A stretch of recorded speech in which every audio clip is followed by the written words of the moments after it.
All right, welcome everyone to today's Google Webmaster Central Office Hours Hangout. My name is John Mueller. I am a Webmaster Trends Analyst at Google in Switzerland, and I try to connect webmasters like you all with our engineers and make sure that information flows in both directions where possible. We have a bunch of people here already.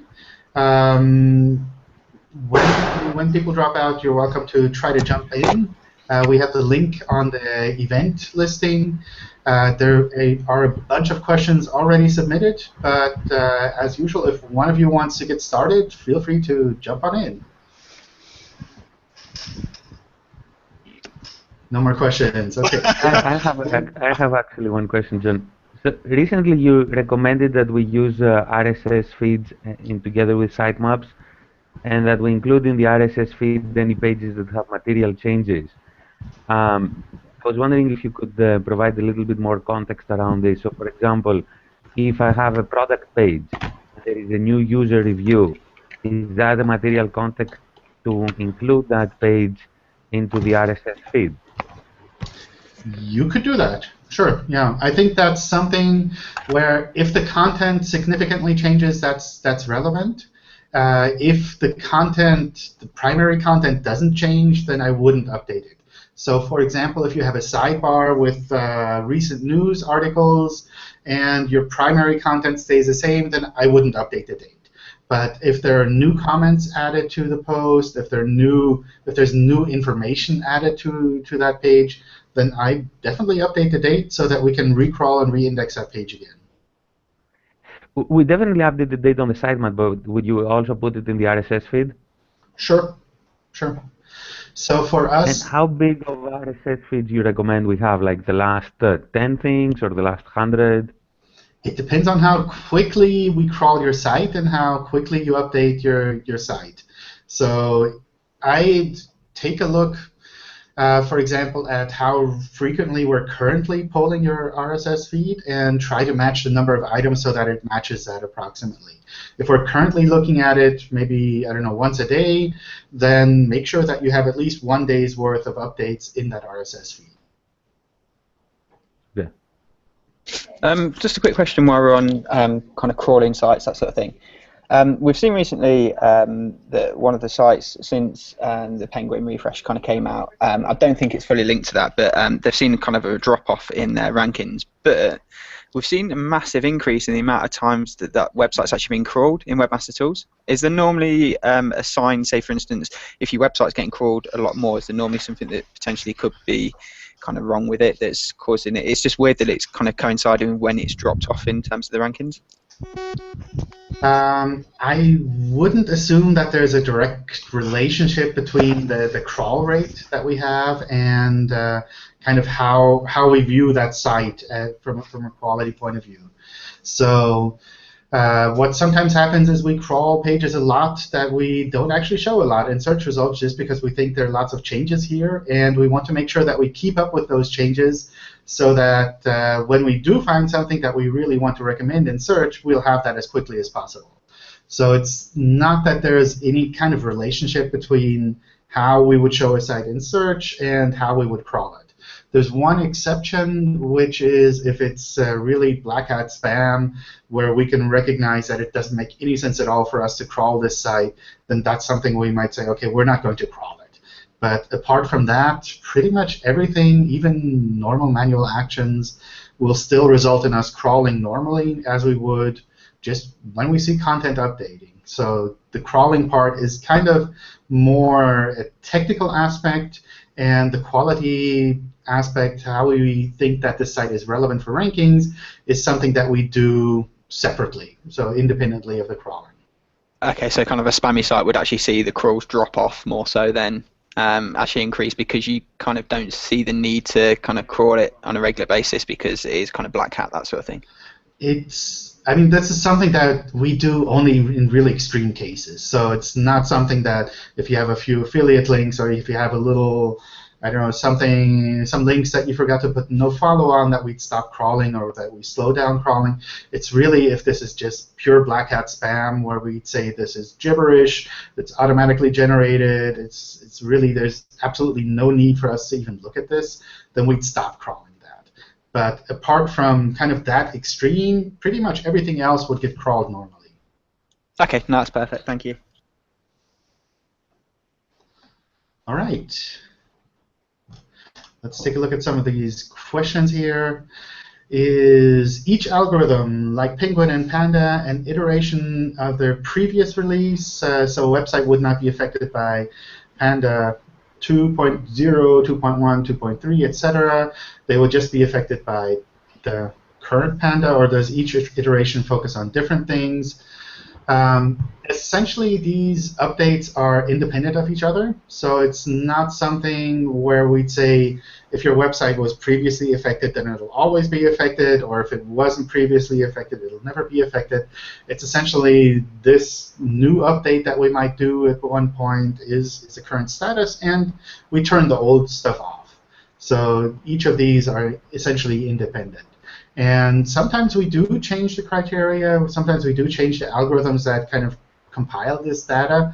So that's something where one website might be exactly the same, but at a later point, our algorithms look at it and say, based on my new understanding of how we can recognize quality, this website might be a lot better, or it might be worse than it was in the past. So that can change over time.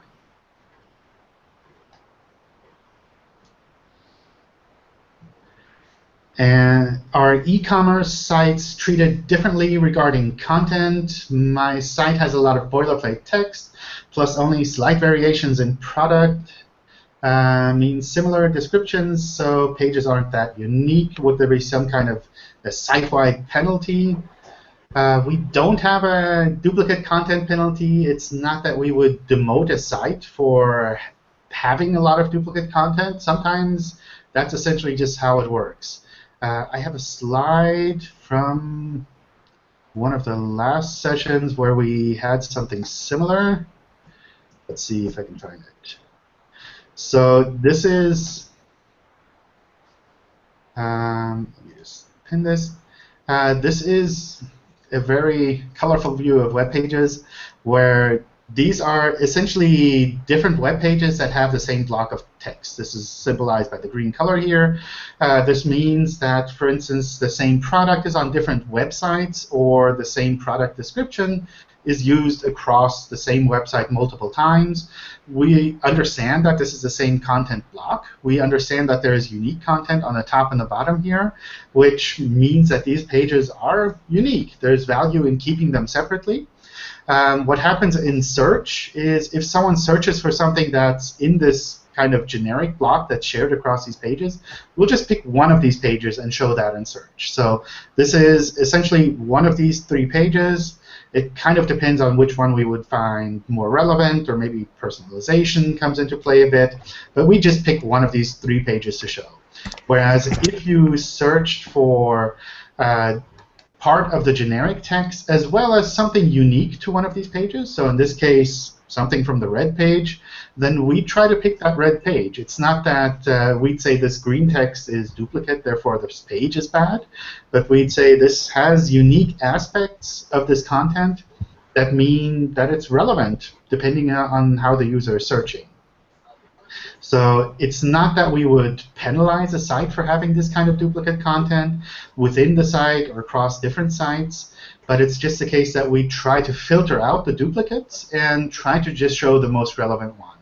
And that's essentially not a sign that anything is broken. It's not something that you'd need to manually tweak or kind of fix in any way. It's essentially just how the web works. And we understand that there's a lot of duplicate content out there, and we try to make that work. So it's more a technical problem on our side than anything you'd need to do on your side.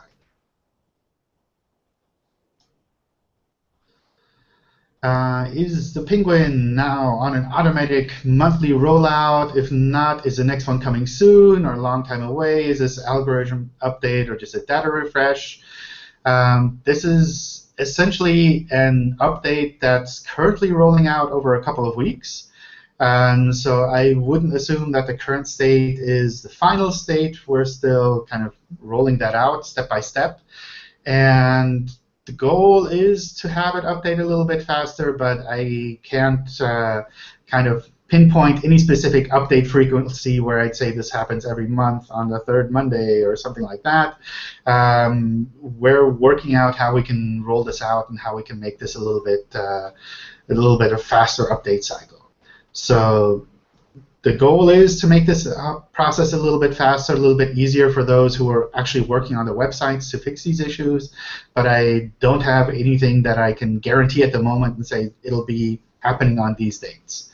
I think you'll see it kind of going forward as things update. People tend to notice this and talk about it a lot. Using exact match anchor text like Boots London in navigation or content and headers on a site can be bad for SEO when a site has unique content and keyword density is natural. No, not necessarily. I essentially try to use the anchor text within your site that makes sense for your users, that they understand. And if that's an exact match anchor text, that's fine. If it's something that has more descriptive anchor text, that's fine. If you have different anchor text depending on how you navigate to that element, for instance, if you have a product and a category page and it's also shown in the news section in the sidebar, then those probably have different anchor text, and that's fine too. So it's not the case that you need to artificially modify your site to be kind of optimizing anchor text within your pages. And keyword density in general is something I wouldn't focus on. Make sure your content is written in a natural way. Humans, when they view your website, they're not going to count the number of occurrences of each individual word. And search engines have kind of moved on from there over the years as well. So they're not going to be swayed by someone who just has the same keyword on their page 20 times because they think that this kind of helps search engines understand what this page is about. Essentially, we look at the content, we try to understand it as we would with normal text, and if we see that things like keyword stuffing are happening on a page, then we'll try to ignore that and just focus on the rest of the page that we can find. Hi, John. Can I ask a question? Sure. I just wanted to confirm that we have a couple of keywords which come in the ranking maybe on second and third page on one day, and on another day they got vanished. So what could be the possible reason behind it? Means one time they are on the first, second, or sometime even first page, and again on the next day they are nowhere in the search results. So what could be the possible reasons for that? It's hard to say. One aspect that I think always comes into play is things like personalization, geo-targeting, those kind of elements, where some users might search for your website and they'll find it on the first page because it's very relevant for them, but other users, maybe in other locations, they search for your website and it's not so relevant for them, so it shows up on maybe page 3 or page 4 even. So that's one aspect that always comes into play. I think kind of moving away from the idea that rankings are always going to be the same regardless of how you look at your website, that's something that a lot of people still need to do. So there's a lot of personalization in ranking. There's a lot of geo-specific information in ranking. So different people looking at different times from different locations are bound to have different rankings that they see. And that's a part of the reason why we focus on the average top position in Webmaster Tools, so that you see what people actually saw and what the average was there. And if you want to drill down, maybe you just select a smaller time frame to look at that specifically. But it's not something where I'd focus on one specific ranking number and say, oh, I have to aim for ranking number 3, and then everything will be good, because nobody will always see ranking number 3 for your website for those queries. It's always fluctuating. That is fine, but if let's say we are measuring in some tool and we are looking only the average ranking, so some keywords, let's say they are in between 20 to 30, we can understand that it can move so and so forth. But one keyword is coming within the 20 and 30 one day, and next days it is going out of hundreds. So it is something which is very, very variable. And so what could be the possible reason? That's possible too, and there are lots of different reasons why that might happen. There could be things like we're not sure if this is something that is very new, for example. If this is a page on a topic that suddenly comes up in the news and everyone is searching for it, and we think your page has a lot of useful information on that, we might show it a little bit higher. But it's not something where I would say there is a technical problem on your side that you need to solve there. That's essentially how our ranking algorithms work. And if there were a technical problem, you would definitely see that in Webmaster Tools. And you would more likely see that your page disappears completely from search if we recognize like a no-follow, a no-index, or a 404, or your server doesn't respond at all. We wouldn't kind of be fluctuating it up and down. We'd have it either ranking or not ranking at all. So it's not that there's a technical problem on your side. It's not that the content on your page is in any way bad or, I don't know, not really visible. Usually that's just a sign that our algorithms are fluctuating with the rankings. Okay. Thank you. And sometimes it's a sign that you're kind of on the good side, because if your site keeps coming into the first page of the search results, then our algorithms are thinking, well, maybe this is really relevant for the first page, or maybe not. They're kind of right on the edge. So that means sometimes you just need a little bit of a push to make your website a little bit better so that the algorithms can clearly say, yes, this really belongs on the first page. I don't have to kind of reconsider it from time to time. Okay. Thank you. Sure. Hey, Muller, I got a question. Can I ask you a question? Sure. We received a penalty on May 15, 2012 for a thin content penalty for our forums known as a Techerina, forums.techerina.in. Okay, after almost 1.5 years, the penalty was lifted. It was automatic penalty was lifted automatically. And almost now it's been 1 year, we cannot see any changes in the site. Like, it was a site-wide penalty to Techerina forums. We were one of the Asia's largest technology forums.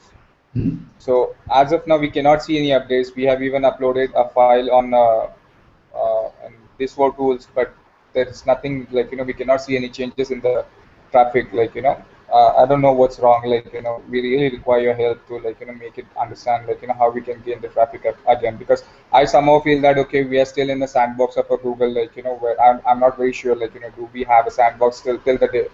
Because I can see the traffic pattern on the site, it goes high, again it comes down. It will be back for a week, it will be up, and the next week it will be the same, where I was previously. So if the manual action is no longer in Webmaster Tools and there's nothing manual holding your site back, then that's really just the way our algorithms are looking at your site. And sometimes it happens that a manual action is lifted, but actually the site continues to rank where it used to, kind of during that manual action, just because the algorithms have changed over the years. When it comes to forums, I think it's something where it's really hard to work on the quality of the content in general sometimes, where you have a lot of user-generated content, and if all of this content is always indexed in search, then Google sometimes has difficulties understanding how high quality the website is overall. So we see, I don't know your website in specific, so I'm just generalizing. For instance, we would see a lot of low quality posts in a forum. We would index those low quality pages, and we'd also see a lot of really high quality posts with good discussions, good information on those pages. And our algorithms would be kind of stuck in a situation with, well, there's a lot of low quality content here, but there's also a lot of high quality content here. So how should we evaluate the site overall? And usually what happens is our algorithms kind of find some middle ground and say, well, overall it's kind of okay, but not really great. And what you need to do to kind of move a step forward is really try to find a way to analyze the quality of your content and to make sure that the high quality content is indexed and that the lower quality content doesn't get indexed by default. So things you could do, for instance, is new posts by new posters who haven't been in the forum before. Maybe they're no indexed by default. So people can find them if they search within your website, but they don't get indexed in search. Or threads that don't have any answers, or threads that don't have any authoritative answers. Maybe no index those by default. And kind of look at your site in whatever aspects that you think are relevant for your website, and try to come up with a way to automatically recognize which pages are high quality, which pages are lower quality, so that the pages that do get indexed are really the high quality ones. And again, I don't know your site specifically, so I can't say how far that is really relevant in your case, but especially with forums, especially with user-generated content sites, that's something that I'd really try to focus on as much as possible. Okay, and one more thing, like last time when we had a word regarding Tech Arena forums, you said you're going to take a look on it, but I'm still waiting for your update.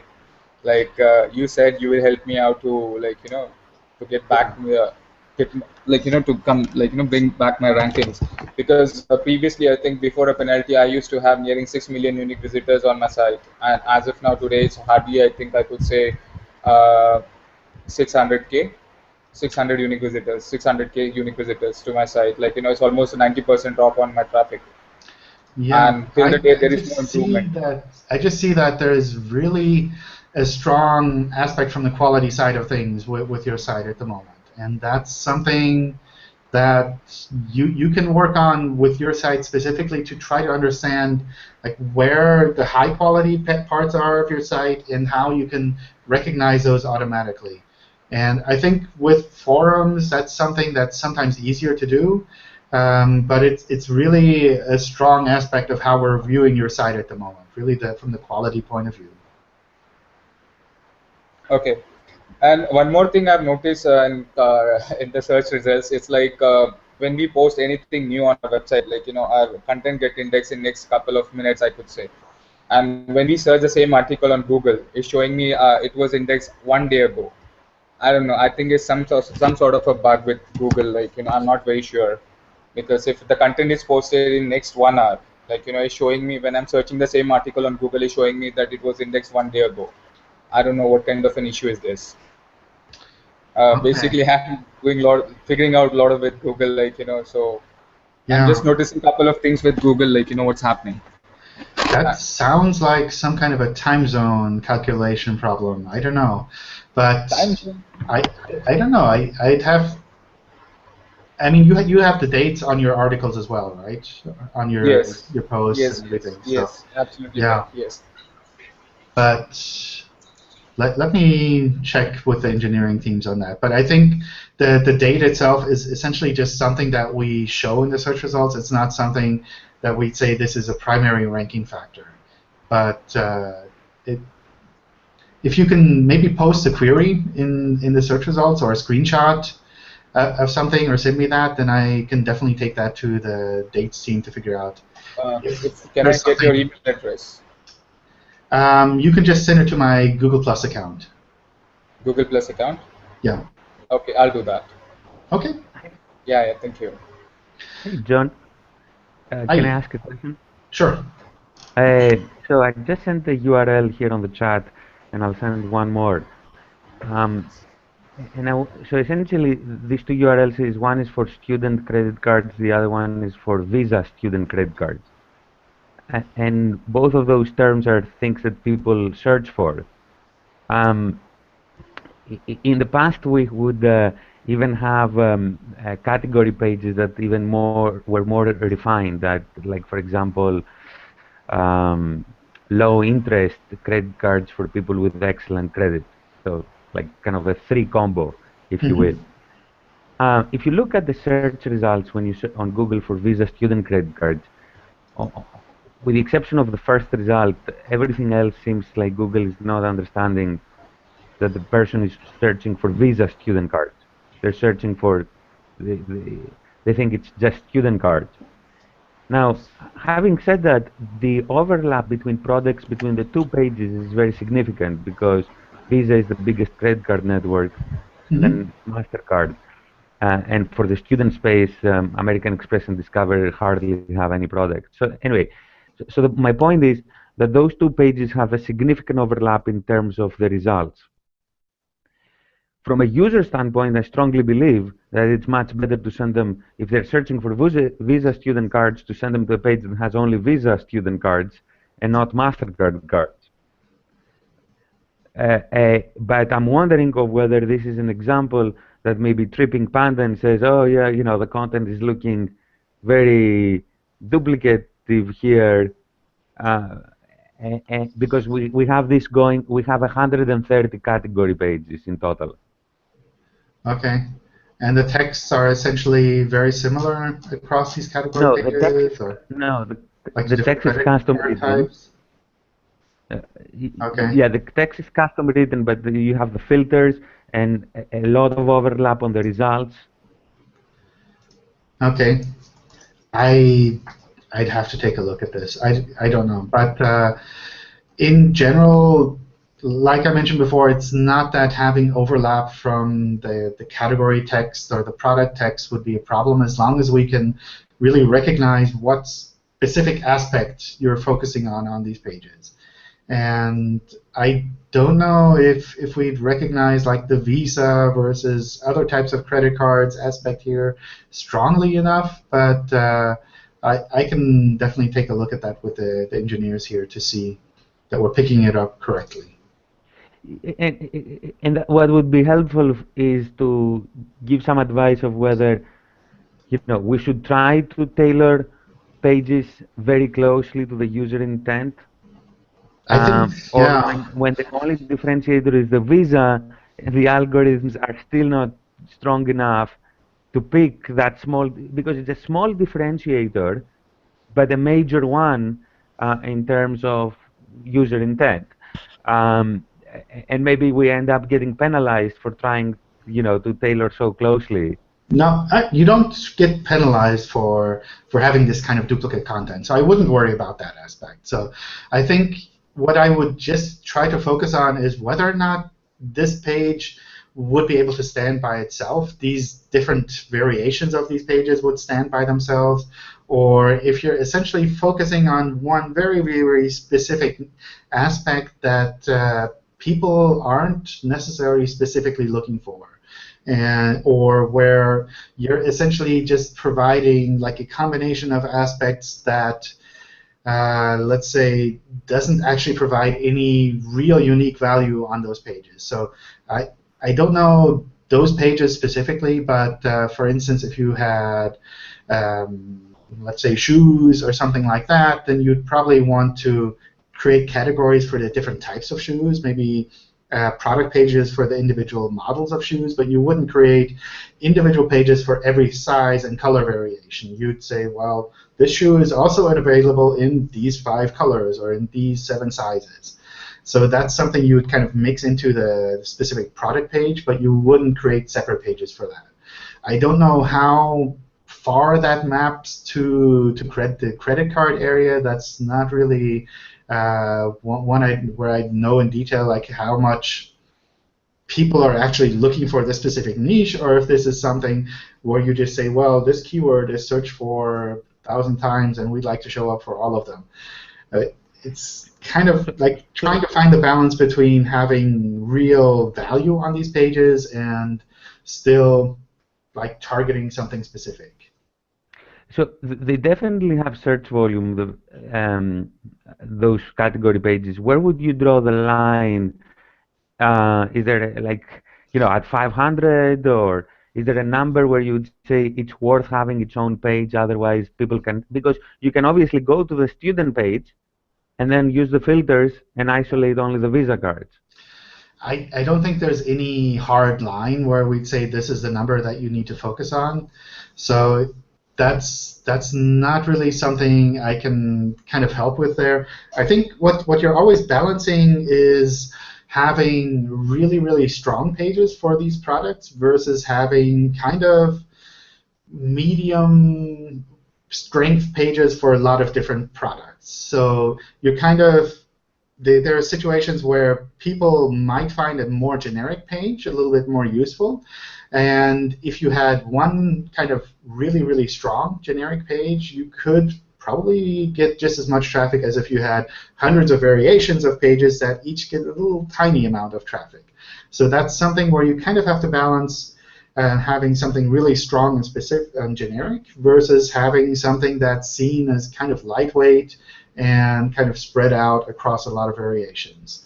And I think looking at these pages, it's probably somewhere on the line where it could make sense, but maybe it doesn't make sense that much. It really depends on, I guess, how strong your website is in general in these areas. So I wouldn't say this is really something you should absolutely not do in your case, but I would also kind of shy away from saying this is something that you have to refine even more, or where these refinements as they are now is the absolute best thing that you need to do.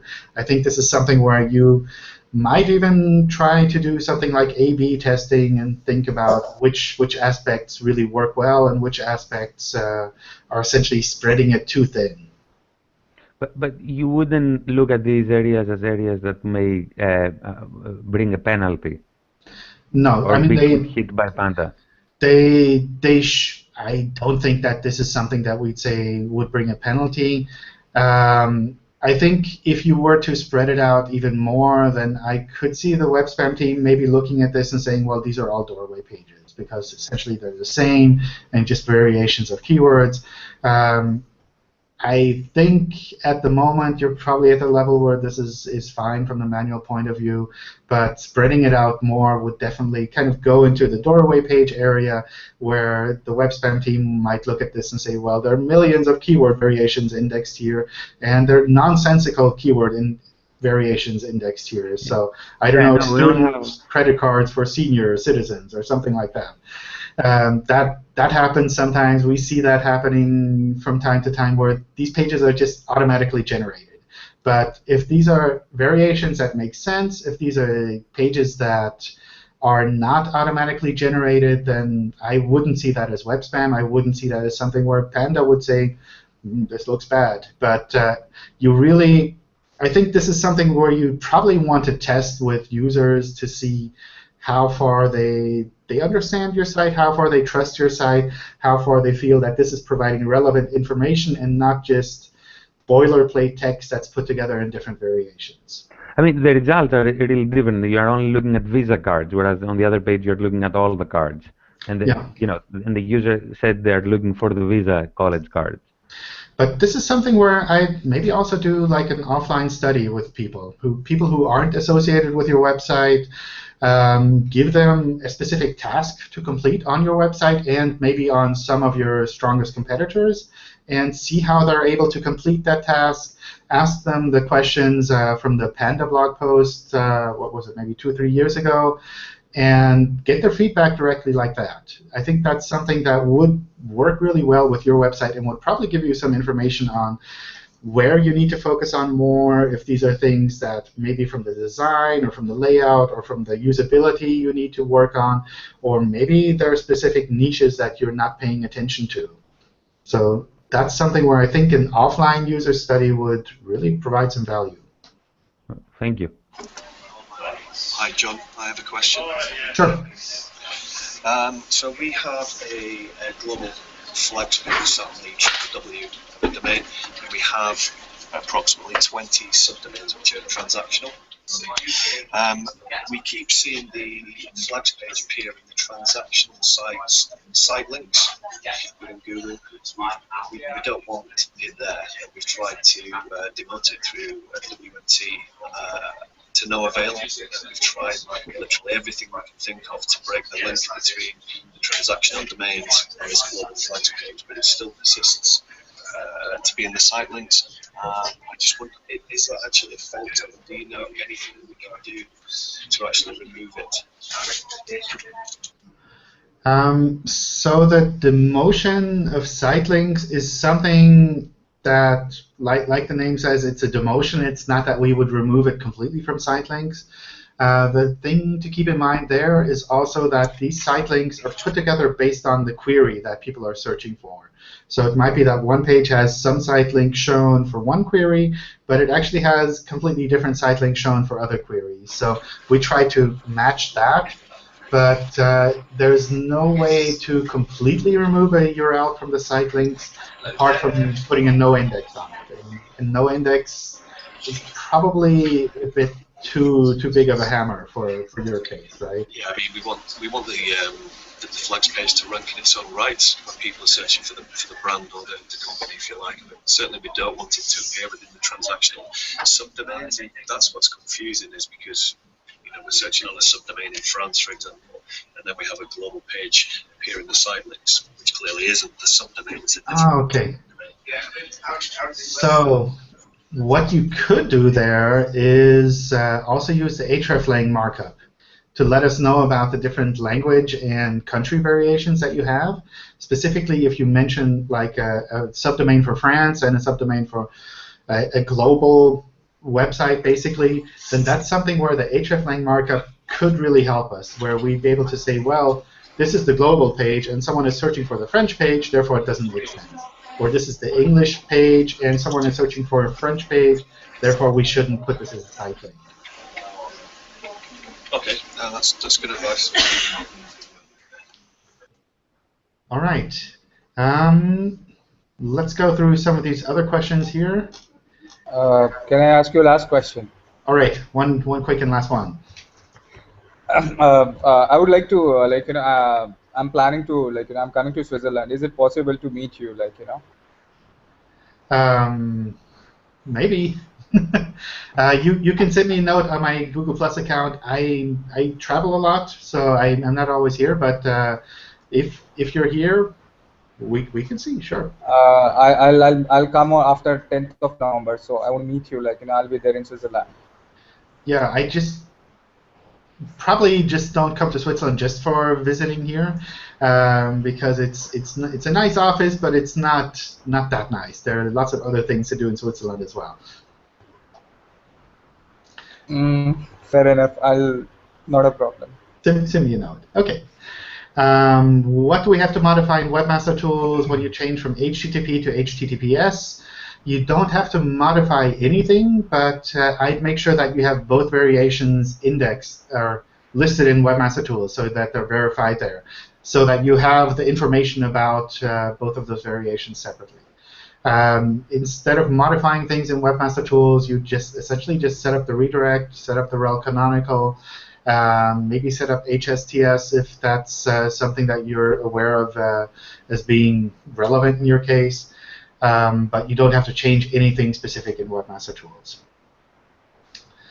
Yes. John, have you seen any other? I asked Barry last week in the chat whether he'd seen the secure stuff come back, and he said he'd seen no recovery, the same as we hadn't when we moved to secure, and we've now unwound it because it killed half our traffic. You seen any other anecdotal stuff or people mentioning that, or any update from your team as to why that might have happened? We've seen maybe 2 or 3 other cases that we passed on to the engineers, but we also looked at the general data, and in general it seems to work. So for most of the sites, that works fine, but these specific examples where it's not working are really useful for the team to figure out what's going wrong, what we should be doing differently. So in your case, since you already wound it back, it's something that's harder for the team to look at because they don't see the current status. But I wouldn't roll it forward again just to break it again. No, we're not going to make any other. Yeah. Okay. Good. But if anyone runs across this kind of situation where you move to HTTPS, you don't change anything else on your site, and suddenly you see a significant drop in traffic or impressions, that's something we'd love to hear about. My online website has a Googlebot problem, as it doesn't show the index.php page as cached, but a random page. That sounds like something where we're kind of getting confused as to which page we should actually index for this page there, and usually that's a sign that something with canonicalization isn't working as it should be. So I'd work to make sure that the rel canonical is working properly, that you're not doing anything fancy with the URL parameter settings in Webmaster Tools so that we can crawl these different variations so that we can index them separately. But that sounds, yeah, it sounds like something with the canonicalization isn't working as it should be for your site. Large quantities of view state code force the actual text content of the page further down in the HTML. Can view state block prevent search engines from indexing page content, and what would be the recommended solution? So I think most search engines can index HTML pages that are really large in the meantime, which is several megabytes large. And I doubt you'd have a view state block that's that big. So that's more something where you'd probably see from the usability side of things a little bit of an effect in that if people with slow connections have to download a big HTML page to get your content because you have this big view state block in there, then that's something they might see. But it's not something that would block search engines from actually seeing the rest of your content. And view state blocks are things that have been around for, I don't know, 5, 10 years now. So it's something that search engines have to deal with. It's not something I'd say is going to cause significant problems. Is it enough to have a rel nofollow to an affiliate link, or should they be blocked by robots.txt also and redirected and nofollowed? Which is better? I just use the rel nofollow there. We essentially drop the links with the rel nofollow from our link graph, and you don't need to obfuscate it. You don't need to hide it with the robots text. You don't need to block it with an extra redirect. A rel nofollow is just as fine there. The problem with using robots text and redirects and things like that is that it adds an extra layer of complexity to your site, to those links, and it's something that can go wrong, and something where you could accidentally be blocking normal links from passing PageRank, or where you could be sending users to a redirect that doesn't actually reach the right target. And all of those things are just like extra complexity on your site. And if you can reduce the complexity, I think that's always a good idea. So I just use a nofollow on those kind of links, and that kind of solves it for that. Let's see if we have some other questions here with more votes. I'll just +1. All right. How do you get into the queue to ask a question? So I post the link to the live hangout to the events page when I open it up, and usually it fills up pretty quickly. So for the next one, if you want to join in live, just refresh the events page regularly and make sure that you find that link early, and then you can jump in live. For the question and answer, you submitted it in the right place, so that's the right place already. I've been trying for months to get my website to rank with good content and meta tags. I've read all the white-hat advice out there, but nothing works. Is there anything obviously wrong with my site?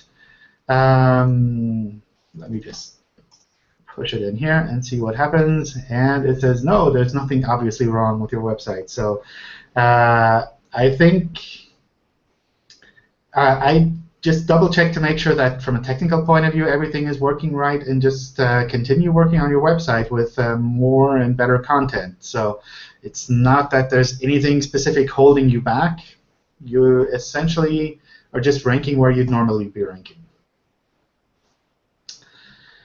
What's Google's point of view regarding lazy loading images for below the fold content? Is Google able to trigger lazy loading scripts to view all the images on a page for SEO purposes? This is a tricky thing. So on the one hand, you can test this with Fetches Google in Webmaster Tools. You can check the rendered view to kind of see what we're able to pick up. It only shows the first page load, though. So if there are images that are below the fold or that are lower on your page, and they're only loaded when a user actually scrolls down to that part of the page, then I could imagine those are things that Googlebot might miss out on, because we're not going to scroll to all possible locations of the page just to see if anything else changes on this page. So if there are images that you need to have indexed for image search and you have them on your page, I'd make sure that they're either embedded directly with a normal image tag so that we can load them directly and use them as a normal landing page for image search, or that they're really high up on the page so that it's also clear to us that we should load this right away, and also clear to the user when they search and go from image search to your page that this is actually the relevant landing page for that image. So from that point of view, if you want to have those images indexed, I just make sure that they load on the first page view. If you don't care if they're indexed, where you'd say, well, if users come here with those images, that's fine. If they don't come here with those images, that's also not that bad. Then maybe keeping them below the fold and lazy loading them is a possibility as well. Chances are we won't be indexing those for image search, though. We might index them separately, but it's not something that we index directly with that specific landing page. What you could do in cases like that is have specific image landing pages. So Wikipedia does this, for example, in that they have images embedded in the individual articles, but they also have landing pages for these individual images that are linked from the main article. And if we can follow that link to that image landing page, then we could index that image landing page and show that one in search.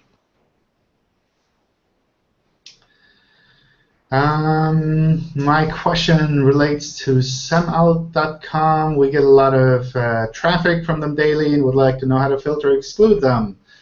So this is, I think, a third-party website, some tool that crawls or scrapes these websites to get some information. And I've seen someone from their side post in our forums and say you can block it with the robots text, or you can contact them directly as well. So that's something. There are some forum threads out there that have more advice on how to kind of block that traffic if that's something that you find problematic. From our point of view, what happens outside of the Googlebot traffic on your website is essentially up to you. And if you want to block other bots, that's essentially your decision, not something that we decide or we guide you on. Thanks, John. It was just a matter of optimizing the loading speed of the pages with the help of lazy loading. Okay. Yeah, I think it definitely makes sense for a lot of pages, but especially with images, it's something you just have to keep in mind. If they're loaded when a user scrolls down to a specific location, then chances are Googlebot won't be doing that. Yep, I get it. Thank you. Why is it important to have rel next and rel previous for paginated article if Google brings the most relevant page of the article in the search results? Why not just have a single rel story to link on all pages to the first page to show an association?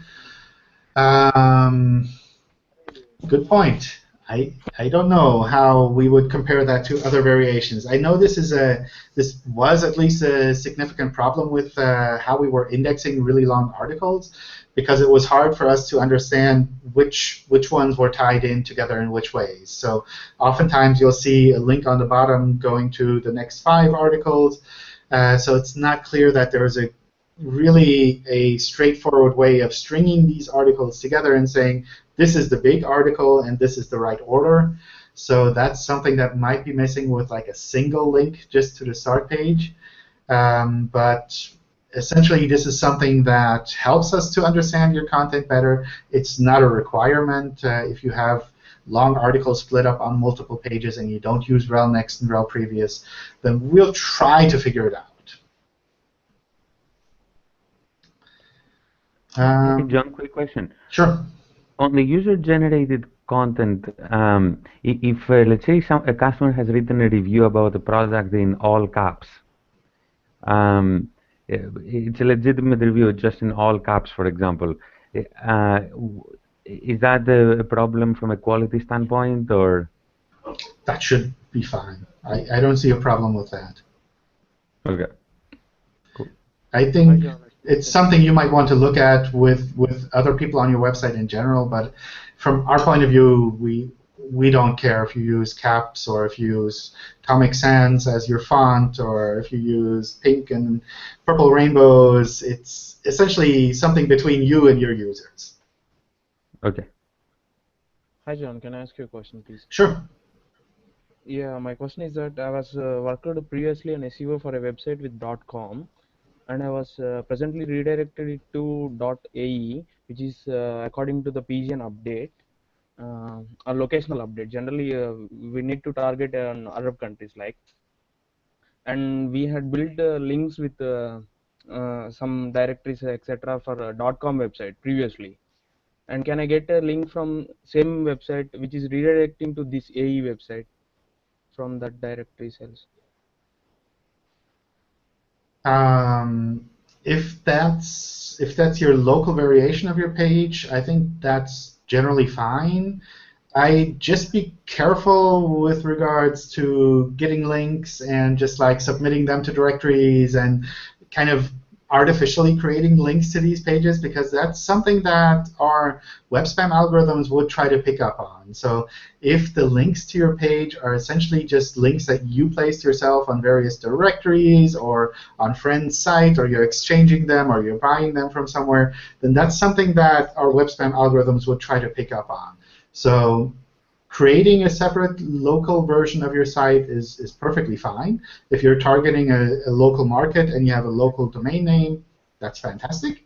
But I wouldn't kind of play the game with the links and just say, well, this is a new variation of my site, therefore I'll submit it to 1,000 directories and get links that way, because that's something that could end up being counterproductive, where our algorithms would say, well, we don't trust any of the links to this site because there's so many manually created links out there, we don't really know which ones are actually the useful ones.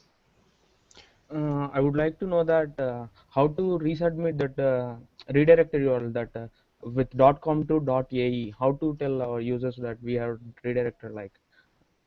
If you have a redirect set up, like a 301 redirect, that's perfectly fine. That's not something that you need to do additionally. If you're moving your whole website from one domain to another one, you can use the change of address tool in Webmaster Tools, which lets you say, this is my old domain, this is my new domain, I'm moving everything over one-to-one to the new domain. And that helps us to pass all of the signals that we have to your new domain. Yeah, okay.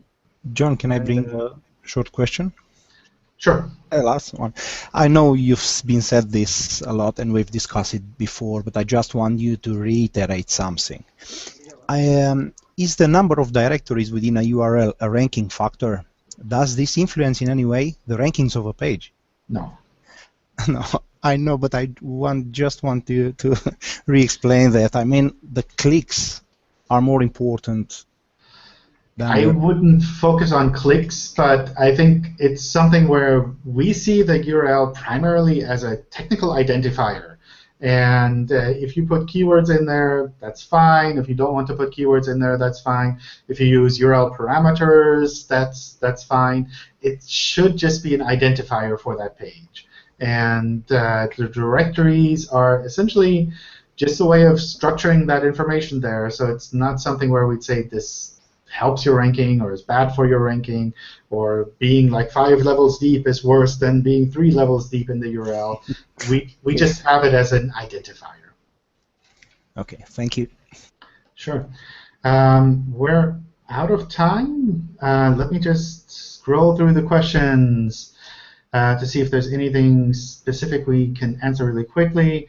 Webmaster Tools says that the sitemap size limit is 50 megabytes, but a recent post says 10 megabyte. What's up?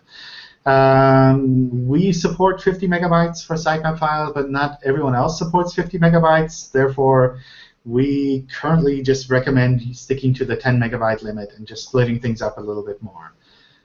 How long does it take for Hreflang sitemaps to be crawled? We essentially have to recrawl the individual pages, so it's not a matter of just the sitemap. We have to crawl the pages too, and crawling pages takes different amounts of time. Some pages we crawl every day, other pages every couple of months. So you're probably looking at a period of, say, 3 to 6 months for all of these pages to be recrawled, and then we can take that into account for the international targeting session. But it's not something that happens after this 3 to 6 months. It's something that gradually happens step by step as we recrawl more of those pages. Let's see. Ooh, so many questions left. Okay, let's just open it up for questions from you guys. See if there's anything from you all that. John, I don't have a question, but I have a kind of request. When you post this to YouTube later, will you keep in the bit prior to everyone joining so that I can share it with my developer? That automatically gets removed, so it's basically only the part where we go on record. So, yeah. So no, then they're going to have to trust me then. Yes. Or you can join in the next one. Completion to the to the previous question. I'll be here anyway. Is the number of clicks as the fastest way to get the content, is this influence the importance of that specific content in rankings? I mean, it's equally the same if you get to a content on 10 clicks or on 3 clicks. So, like from your homepage, how far you have to click? Yeah. Let's see. To some extent, it does matter because that's how we forward like the page rank within your website. So depending on like how your website is structured, if content is closer to the homepage, then we'll probably crawl it a lot faster because we think it's more relevant. And that could theoretically fall into the ranking side of things as well.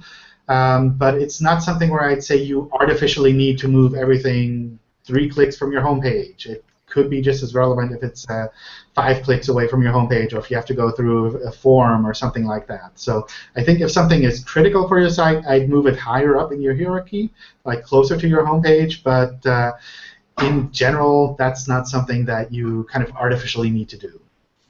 Thank you very much. Okay. Yeah, John, please. I have a question for you. All right. One last question. Yeah, my question is that I was working for a website since 1.5 years, and even my ranks was even changing from third page to the front. What was the problem? That I was posting blogs or all the stuff like doing all that to generate backlinks and everything, but it was not pushing up my rankings from previous. It was not going back or coming front. I don't understand why it was happening. I imagine what was happening is that our algorithms were picking up on these kind of artificial backlinks. So if you're posting blog comments with links to your site, if you're doing guest blogging with links to your site, if you're submitting to directories, those are the kind of links that when we look at them, we say, well, the webmaster placed these, therefore we shouldn't really count these as being kind of recommendations of your website, because you're just saying, this is my website and I really like it. It doesn't tell us that this is something that other people like, other people recommend. So that's something where maybe this kind of link building activity that you were doing there is almost counting against your site, in that the algorithms are saying, well, there's so many problematic links happening to this site that we don't really know how to trust the rest of the links to this site. So that's something where I think doing less link building and really focusing on your website, focusing on your content, making it easy for other people to recommend your content would probably lead to more success than you kind of posting the links to your site separately. Okay, thank you. All right. With that, let's take a break here. It's been great having you guys here again, and I wish you a great weekend. Thank you all for joining. Thank you, John. We wish you a great weekend too. Goodbye. Thanks, John. Thank you, John. Bye, everyone. Bye.